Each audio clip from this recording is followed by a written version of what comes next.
अस्सलाम वालेकुम, welcome back to the innovate IT zone. आज हम लोग डिस्कस करेंगे अपना पास्ट पेपर जो था हमारा इंग्लिश का, यानी business communications and presentation skills का। तो बिना टाइम वेस्ट किए हम लोग इसको स्टार्ट करते हैं। सबसे पहला क्वेश्चन नंबर 1 शॉर्ट क्वेश्चन है। पहला क्वेश्चन है, why do you need to understand the purpose audience and the context for the message to know whether a specific set of words will work.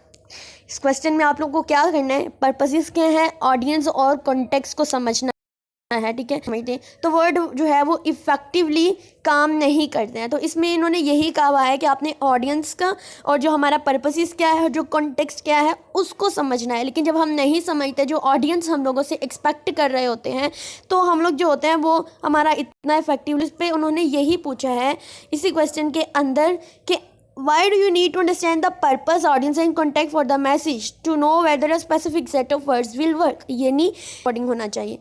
Question number 2 है, briefly describe a miscommunication you have had with the co-worker, fellow college student, friend और family members. Can you, यानी अब इस question के अंदर उन्होंने क्या discuss किया है, मिसकम्युनिकेशंस या फिर कम्युनिकेशन बैरियर्स को।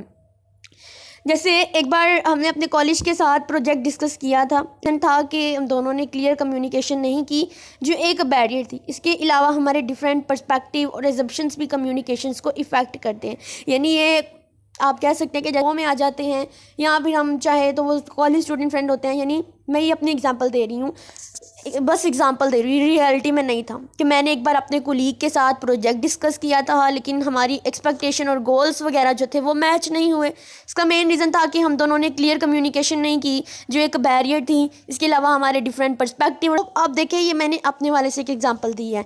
अगर यहाँ पर हम लोग देखते हैं कि क्वेश्चन की स्टेटमेंट के अकॉर्डिंग मैंने आपको बताया है, आप लोग ये एग्जांपल ले सकते हैं। ठीक है, जैसे मैंने आपको बताया है कि यहाँ पे है कि मिसकंसेप्शन, कौन कौन सी मिसकम्युनिकेशन थी जो मैंने कोवर्कर के साथ काम किया, या कोई मेरे कॉलेज स्टूडेंट फेलो थे वो, या फ्रेंड और फैमिली मेम्बर थे, और उनके साथ ऐसा क्या हुआ था, कौन से बैरियर थे या क्या चीज़ें थी जिनकी वजह से मैं सक्सेसफुल है वो काम किया था। लेकिन चूँकि उसके भी एजम्पशन कुछ और थी, मेरी एजम्पशन भी कुछ और थी, तो इस वजह से मैंने ये काम नहीं किया। Next question number 3, how significant is the occasions for speaking in relation to audience. इसको एलैबोरेट करें। इस क्वेश्चन का मतलब क्या है कि जब भी कोई स्पीच दी जाती है, उसका मकसद और इम्पोर्टेंस होता है कि ऑडियंस के साथ, यानी उसका जो भी एम होता है, जो भी उसका पर्पस होता है, वो सारा ऑडियंस के साथ ही जुड़ा होता है। किसी भी ओकेजन पर ऑडियंस की एक्सपेक्टेशंस और माइंडसेट को समझना इंपॉर्टेंट होता है, ताकि स्पीच उनके इंटरेस्ट और नीड्स को एड्रेस कर सके। ठीक है, यानी इस क्वेश्चन में ये पूछा गया है कि हमें कैसी स्पीच को ओकेजन करना चाहिए जो ऑडियंस के साथ जो होती है वो हमें रिलेट करे, ऑडियंस का जो इंटरेस्ट होता है उसको वो इंक्रीज़ करे। तो इस क्वेश्चन के अंदर बेसिकली वही चीज़ें आप लोगों ने लिखनी है कि हम ऐसा क्या बना सकें कि हमारे हम जो बोल रहे हैं वो ऑडियंस के साथ एक रिलेशन बना लें।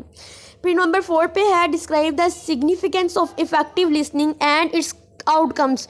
Do you think good communication in an organisation improves employees, audience and performance. यानी क्वेश्चन नंबर हमारे पास जो आई थिंक ये 4 वाला है, और इसके अंदर उन्होंने कहा है इफ़ेक्टिव लिसनिंग। ठीक है, यानी ऐसी कौन सी चीज़ें जो हम बोलने और सुनने वाला जो होता है वो इफेक्टिवली उसे सुनने, फीलिंग्स और व्यू पॉइंट्स को समझ सकते हैं, जो दूसरे प्रेजेंट कर रहे हैं आके हम लोग उनके व्यू पॉइंट्स को समझ सकते हैं।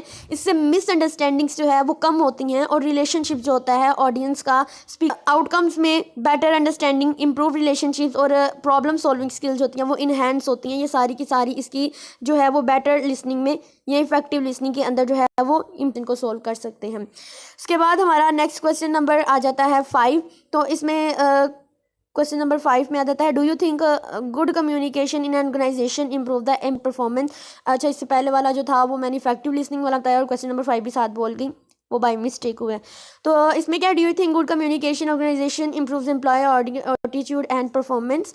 तो इस क्वेश्चन नंबर 5 के अंदर उन्होंने क्या कहा है कि ऑर्गेनाइजेशन में कम्युनिकेशंस का क्या इफेक्ट होता है। यानी अच्छी कम्युनिकेशन ऑर्गेनाइजेशन में एम्प्लॉयज़ की एटीट्यूड और परफॉर्मेंस को बेहतर करती है। अच्छी कम्युनिकेशन के अंदर आप 7 C's को भी ऐड कर सकते हैं।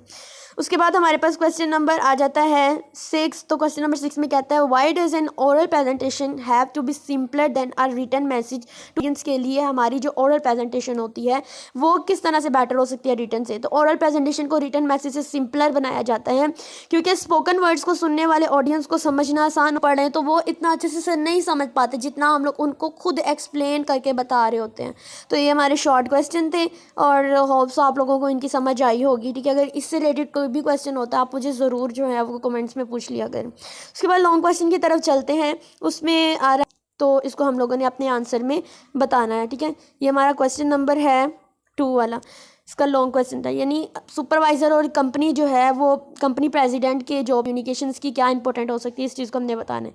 अब सुपरवाइज़र और कंपनी प्रेसिडेंट दोनों को जॉब में कम्युनिकेशन की ज़रूरत होती है लेकिन अलग तरीके से। ठीक है, सुपरवाइज़र की जॉब में डायरेक्ट इंटरेक्शन और इंस्ट्रक्शन देने की ज़रूरत होती है, जबकि जो हमारी कंपनी के प्रेसिडेंट्स होते हैं उनकी जॉब में स्ट्रैटेजिक कम्युनिकेशन, स्टेक होल्डर्स के साथ इंटरेक्शन और कंपनी की विजन को कम्युनिकेट करने की ज़रूरत होती है। तो ये डिफरेंट आता है कि हमारे सुपरवाइज़र के साथ किस तरह से हम लोग, क्योंकि उसमें डायरेक्टली करते हैं कम्युनिकेशन करते हैं, और कंपनी प्रेजेंटेशन के साथ किस तरह से हमें जो है वो करनी पड़ती है कम्युनिकेशन।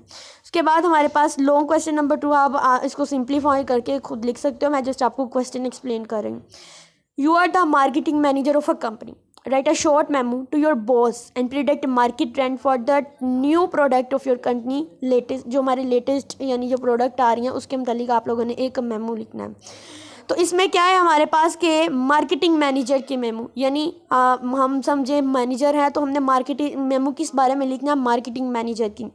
तो मेमो के ज़रिए मार्केटिंग मैनेजर जो होती मेमो के ज़रिए जो मार्केटिंग मैनेजर अपने बॉस के न्यू प्रोडक्ट के मार्केट ट्रेंड्स तैयार कर सके, यानी वो अपने मैनेजर जो कंपनी का बॉस होता है, जो मैनेजर होता है, वो उसके लिए मेमो राइट करता है और उसके प्रोडक्ट को ज़्यादा से ज़्यादा आगे बेचने के लिए। उसके बाद क्वेश्चन नंबर लास्ट वाला क्वेश्चन है what are the some of the inter culture communication issues to consider when deciding whether to foreign odd.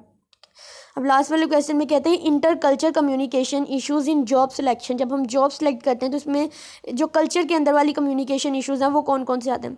तो ओवरसीज जॉब जो है एक्सेप्ट करते वक्त कल्चर डिफरेंसेस जो चैलेंज होते हैं उनको कंसिडर करना ज़रूरी होता है।